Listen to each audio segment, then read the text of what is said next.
महाभारत रोकना चाहता था युधिष्ठिर, लेकिन कौरवों ने धोखे से पकड़ लिया।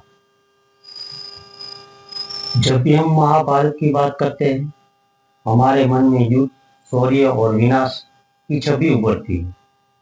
लेकिन बहुत कम लोग जानते हैं कि पांडवों के बड़े भाई युधिष्ठिर इस युद्ध को रोकने चाहते थे। वे कभी भी युद्ध के पक्ष में नहीं थे। उनके लिए धर्म और शांति सर्वोपरि थी, परंतु नियति और धोखे से भरी राजनीति ने उन्हें उस मार्ग पर चलने को विवश कर दिया जहां तलवारों ही अंतिम उत्तर बन गई। युधिष्ठिर का स्वभाव शांत, विनम्र और न्यायप्रिय था। उन्होंने 13 वर्षों का वनवास और 1 वर्ष का अज्ञातवास बिना किसी विद्रोह के सहन किया, और जब समय आया तो उन्होंने कुरुसभा में जाकर शांति का प्रस्ताव रखा। उन्होंने केवल 5 गांव मांगे, इंद्रप्रस्थ नहीं, हस्तिनापुर नहीं, कोई बड़ा साम्राज्य नहीं, केवल 5 गांव, ताकि उनके भाई और उनका कुल सुरक्षित रह सके। लेकिन दुर्भाग्य देखिए, कौरवों ने इसी कमजोरी समझा। दुर्योधन ने गर्व से कहा, सुई की नोक बराबर भी जमीन नहीं दूंगा।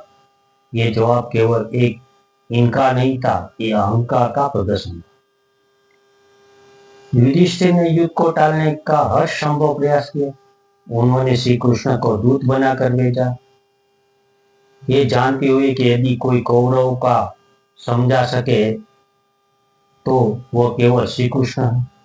परंतु दुर्योधन ने न केवल प्रस्ताव तो कराया, बल्कि कृष्ण को बंदी बनाने की भी कोशिश की।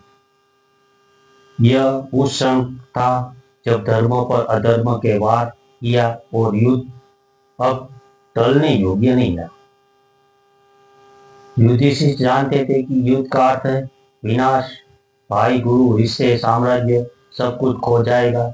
उन्होंने युद्ध नहीं चाहता, लेकिन जब धर्म की रक्षा ही युद्ध में छुपी है तो धर्म राजा युधिष्ठिर ने तलवार उठाना स्वीकार किया। इस कथा से हमें ये सीख मिलती है कि शांति की इच्छा कमजोर नहीं होती। युधिष्ठिर ने हमेशा शांति की बात की, पर उन्होंने अपनी आत्मसम्मान और धर्म की रक्षा के लिए अंततः कदम उठाया। हमें भी ये समझना चाहिए कि स्वयं ताकत ही निशानी नहीं है, न कि कमजोरी।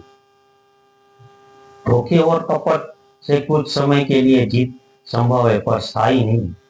कौरवों ने छल से जुए का खेल रचा, द्रौपदी का अपमान किया और वनवास दिया, लेकिन अंत में उन्होंने जो बोया वही पाया। धोखे की जीत अस्थायी होती है। धर्म का साथ कभी मत छोड़ो। युधिष्ठिर हर परिस्थिति में धर्म के मार्ग पर चले, चाहे वो कितनी भी कठिन क्यों न हो। हमें भी अपने जीवन में सच, ईमानदारी और नैतिकता को कभी नहीं छोड़ना चाहिए।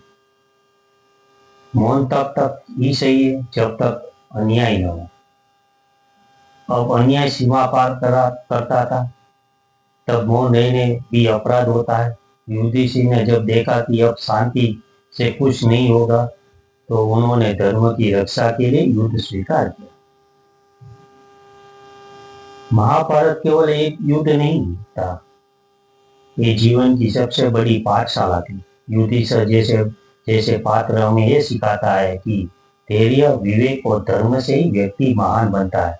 परंतु जब हर रास्ता बंद हो जाए और सत्य संकट में हो, तब अन्याय के विरुद्ध खड़ा होना भी धर्म। तो दोस्तों, जीवन में जब भी संकट आए तो पहले शांति, संवाद और समाधान की ओर बढ़ो। लेकिन जब सत्य, समान और न्याय पर आँच आए तो युधिष्ठिर की तरह धर्म के लिए संघर्ष से मत डरो। नमस्कार, धन्यवाद। Subscribe, like, share, @mythology Bharat. धन्यवाद।